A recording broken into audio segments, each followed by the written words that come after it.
ဒီဗီဒီယိုလေးမှာတော့တလုံးတို့ဒီဇယ်အင်ဂျင်တွေအတွက်ပလန်ချာအောက်မှာခံထားတဲ့ဂျက်ပြားအထူပါနဲ့ပတ်သက်ပြီးတော့မှသူ့ရဲ့တက်ရောက်မှုတွေအကြောင်းရှင်းပြပေးသွားမှာဖြစ်ပါတယ်ဒီနေရာမှာတလုံးထိုးလို့ဆိုလိုလိုက်တာကဆက်အားလုံးနဲ့သဘောတရားတူညီတာမို့လို့ကိုယ့်ရဲ့ဆက်မှာလိုအပ်ချက်ရှိရင်ဒီနီလန်လေးနဲ့အသုံးချကြည့်လို့ရပါတယ်အောက်မှာခံထားတဲ့အဲ့ဒီဂျက်ပြားလေးတွေကစီပန်းသွင်းတဲ့အချိန်ကိုတိုက်ရိုက်တက်ရောက်မှုရှိနေပါတယ်ပလန်ချာဂျက်ကလေးတွေထူလိုက်တာကစီပန်းသွင်းတဲ့အချိန်ကိုနောက်ကျတာမျိုးဖြစ်စေပါတယ်အဲ့လိုပဲပါလိုက်တာကလည်းစီပန်းသွင်းတဲ့အချိန်ကိုစောတဲ့အခြေအနေကိုဖြစ်စေပါတယ်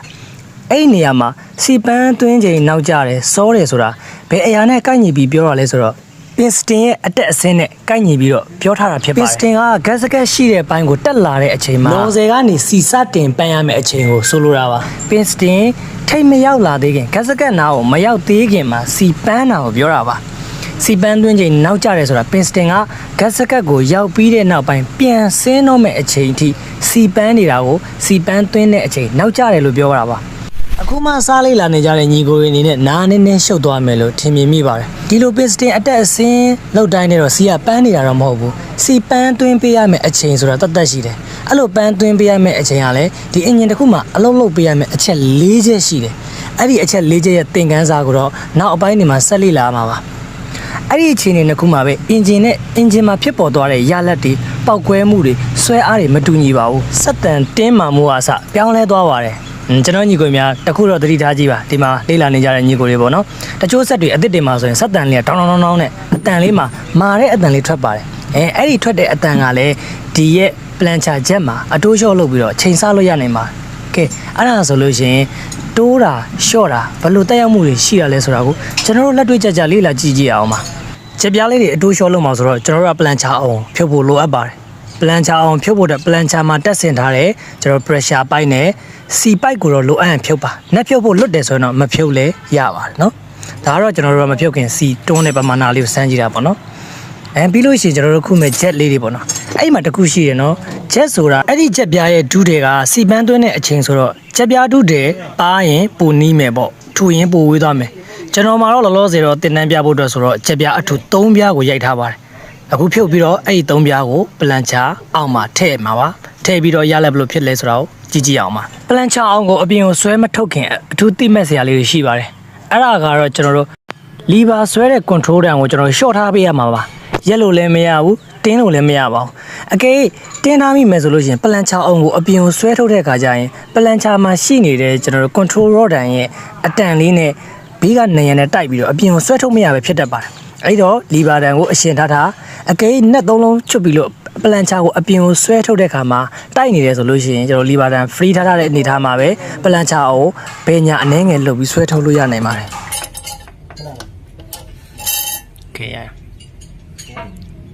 ကဲပလန်ချာထွက်လာပြီဆိုတော့ကျွန်တော်တို့ကသူ့မူလမှာဂျက်ကတပြားပဲထည့်ထားတာအပါတပြားပေါ့နော်အခုကျွန်တော်ကဂျက်ပြား3ပြားအထူထည့်ပြီးတော့မ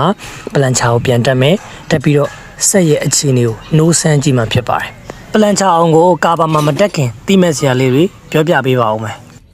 ပထမဦးဆုံးပလန်ချာ adjust run လုပ်တဲ့ gear လေးကိုအလဲတက်မှာထားပေးထားရပါမယ်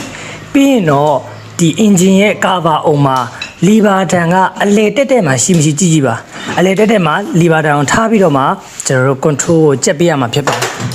်အဲ့ဒီ gear run နဲ့ကာဘာအထိုင်မှာရှိတဲ့ gear ကွာနဲ့လွဲပြီးတက်လို့မရပါဘူးလွဲပြီးတက်မိတယ်ဆိုလို့ရှိရင်အကယ်၍ပေါ့နော်စီများတဲ့ဘက်ကိုလွဲသွားတယ်ဆိုရင်စက်ကရက်လို့မရပါဘူးအဲ့လိုပဲစီနဲတဲ့ဘက်ကိုလွဲသွားတယ်ဆိုလို့ရှိရင်စက်ကနှိုးလာမှာမဟုတ်ပါဘူးဒါကြောင့်မို့လို့အဲ့ဒါလေးကိုခကျူးဒီဇိုင်းနဲ့တက်ပေးဖို့မမေ့ပါနဲ့ပြီးရင်တော့စီချူကြည့်ပါအခုစီကပထမစမ်းနှောင်းလောက်ပေါ့နော်ဂျက်တပြားနဲ့စမ်းနှောင်းလောက်စီကတိတ်မထွက်ပါဘူးထွက်တယ်နည်းနည်းပဲပေါ့နော်လီဗာကိုကျွန်တော်အောက်ကိုအကုန်ဆွဲပြီးတော့မှဒါစမ်းထားတဲ့ပုံစံပေါ့အဲ့ဒါကိုကျွန်တော်တို့ပြန်ပြီးတော့မှနော်ဇယ်ဘိုက်နဲ့တက်ပြီးတော့မှနှိုးကြည့်မှဖြစ်ပါတယ်နော်ဇယ်ဘိုက်ကိုမတက်ခင်ပေါ့နော်စီချူထားဖို့လိုအပ်ပါတယ်နော်ဇယ်ထိတ်ကနေပြီးတော့ခေါင်းကိုလျှော့ထားပြီးတော့စီလိုက်မလိုက်သိချာကြည့်ပါနော်ဇယ်ခေါင်းထိတ်ကနေပြီးတော့မှစီလိုက်လာပြီးဆိုမှနော်ဇယ်ဘိုက်ကိုကြက်ပြီးတော့ဆက်ကိုနှိုးဆန်းပါကဲပလန်ချာချက်3ပြားရဲ့အနေထားနဲ့နှိုးဆန်းကြည့်အောင်ချက်များတော့လို့လားမသိဘူးနှိုးလို့မရအောင်ပို့ပြီးတော့တေးကြအောင်လီဗာကိုအကုန်လုံးကိုဆွဲတင်ပြီးကြက်ထားပါတယ်ကဲနောက်တစ်ခေါက်လောက်နှိုးဆန်းကြည့်အောင်ပါ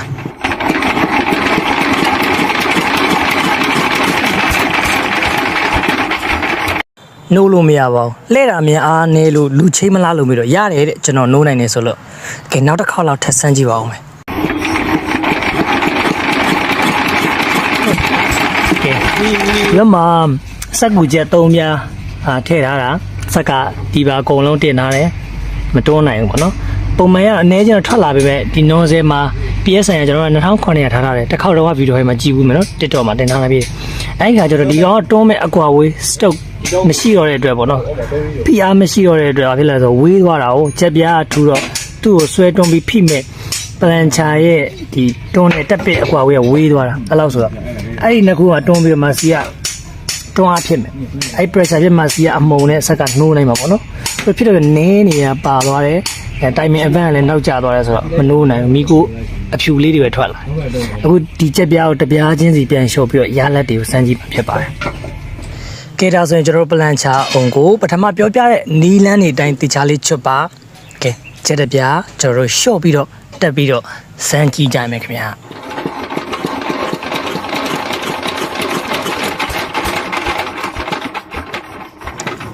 မရပြန်ဘူးမရပြန်ဆိုတော့လီဘာနဲနေလို့လီဘာကိုများများလေးတင်ပြီးတော့ကျွန်တော်တို့နိုးဆန်းကြည့်ကြပါတကယ်တမ်းအလုပ်လုပ်တာကပလန်ချာချက်တအားကြီးမထူဘူးဆိုရင်ပုံမှန်လီဘာတစ်ဝက်လောက်နဲ့တင်ကိုနိုးပါတယ်ပေါ့နော်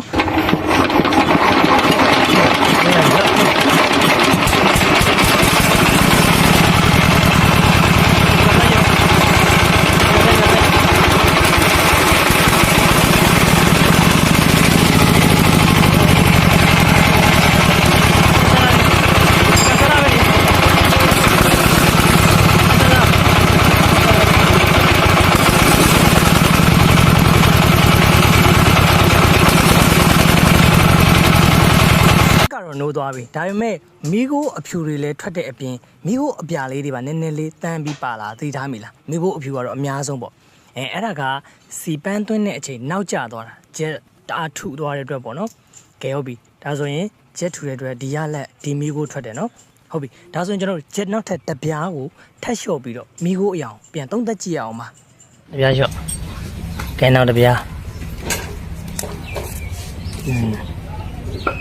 ဟဲ့ပထမပိုင်းမှာပြောပြထားတဲ့ပလန်ချာမတက်ခင်တတိပြုစီအကြောင်းအရာတွေကိုဆင်ခြင်ပြီးမှတက်စီခြင်းပါတယ်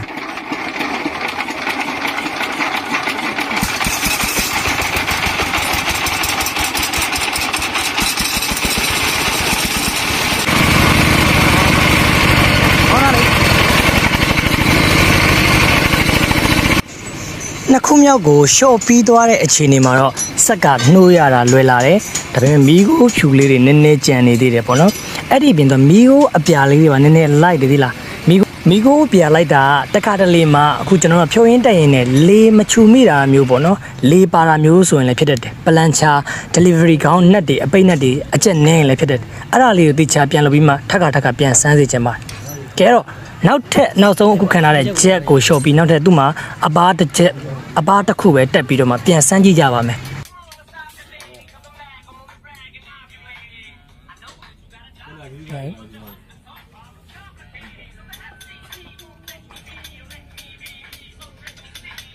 အပားဆိုရင်တအားတော့မပါလာပါဘူးပုံမှန်ကျွန်တော်တို့စက်ကူပြားပေါ့စက်ကူအဖြူပြားတွေလေပါကင်ပြားရိုက်တဲ့ပြားလောက်ကိုပဲသူကအဲ့လောက်တူပဲရှိပါတယ်အဲ့ဒီကဲစမ်းကြည့်လိုက်ရအောင်ပါအခြေအနေလေးကို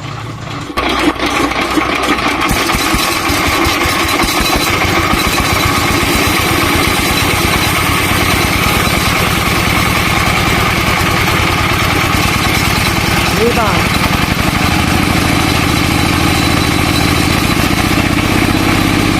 ညမှာတစ်ချက်မီးခိုးပြာလေးတွေပါလာတာကိုသတိထားကြည့်ပါအဲ့ဒါကလေးပါလို့လည်းဖြစ်နိုင်တယ်လို့ကျွန်တော်နော်ဆဲကန့်ရင်လည်းဖြစ်တတ်ပါတယ်ဆိုတော့အဲ့ဒါလေးတွေတခြားချူပြီးတော့မှတခြားလေးစမ်းသပ်ပြီးတော့လှုပ်စီခြင်းပါတယ်ကဲအခုမီးခိုးအပြာလေးလည်းပျောက်သွားပြီအပူချင်းတစ်ခုရလာလို့လည်းပါမယ်နောက်တစ်ခုကကျွန်တော်မီးခိုးဖြူလည်းထွက်မလာတော့ဒီကြက်ပြားလေးအနေထားလေးကတော့အဆင်ပြေတယ်ပေါ့နော်ဒါဆိုရင်ဒီကြက်ပြားအကွာဝေးကလောလောဆယ်မှာသူအလုပ်ဖြစ်နေတယ်ပေါ့နော်အဆင်ပြေတယ်အခုမီးခိုး high speed ဆွဲကြည့်တော့မီးခိုးကလည်းလောလောပျောက်သွားပါပြီ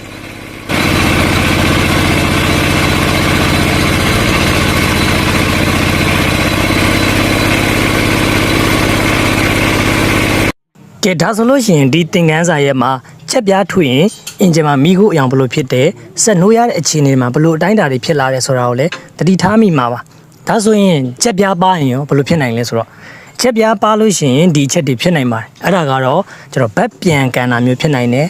စက်တန်မှာတောက်ခောက်တန်လိုမျိုးထွက်လာတယ်ဒါချက်အားပါမှာအဲ့ဒီအခြေအနေကို fuel knocking လို့ခေါ်ပါတယ်ဒါမီးခောက်တန်ပေါ့နော်ကျွန်တော်ခေါ်တယ်မီးတိုင်းမများတာဆိုပြီးတော့မီးကိုအမေတအားထွက်ပါတယ်ပေါ့နော်ပြီးရင် engine အပူချိန်တအားများတယ်ပို့ပြီးတော့မှ engine heat တက်ပါတယ်ရေအဆူမြန်တယ်ပေါ့နော်ချက်ပါတယ်ဆိုလို့ရှိရင်ပေါ့ကဲဒါဆိုလို့ရှိရင်ကို့မှာတစ်လုံးတိုးလဲရှိတယ်ဆိုလို့ရှိရင်အခုပြောပြတဲ့ချက်အခြေအနေလေးကြည့်ပြီးတော့မှကိုလိုချင်တဲ့စက်တန်အနေထားဆိုတာထက်သူ့မှာထားပေးရမယ့်အကွာအဝေးတစ်ခုလည်းရှိနေပြန်ပါတယ်အဲ့ဒါကိုတော့ဒီချက်ပြားအကွာအဝေးကစီပန်းသွင်းတဲ့အချိန်နဲ့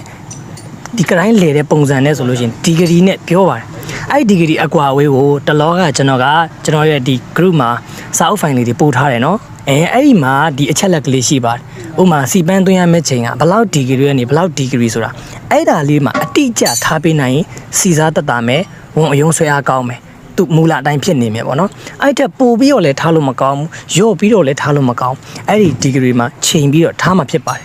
အဲ့ဒီအကြောင်းအရာတော့နောက်သင်ခန်းစာတွေမှာစာတွေလက်တွေ့ပြန်ပြီးတော့လေ့လာကြရအောင်ပါဒီဗီဒီယိုပိုင်းလေးကတော့ဒီလောက်ပါပဲမဘာဝင်များအားလုံးပဲဘုဒ္ဓရရှိနိုင်ကြပါစေခင်ဗျ